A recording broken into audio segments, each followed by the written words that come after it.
Welcome to the Tech Egg. Don't get scrambled. Enjoy the video. You begin by confirming the problem. Check total and free GB and the percent used because accuracy guides each action. Once done, back up essential files to an external drive or cloud. Prioritize photos, documents, and configs so you can delete without risk. Next, clear temporary data, browser cache, old downloads, and app caches.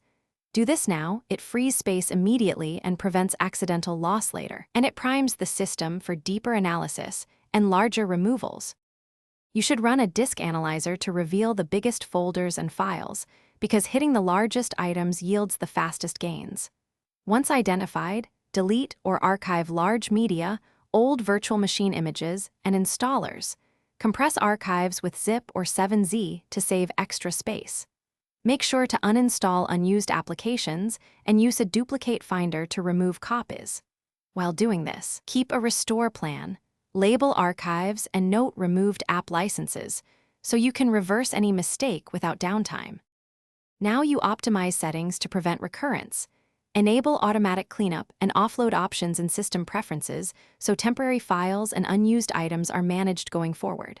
Then, move rarely used files to cold storage, an external drive or low-cost cloud tier, so active storage stays lean. Finally, run a system check and one more disk analysis to verify reclaimed GB and improved performance. If space doesn't appear reclaimed, try rebooting and rerunning the analyzer. Permission issues or locked files sometimes block deletion. Thanks for watching. Consider subscribing if I helped unscramble your problems.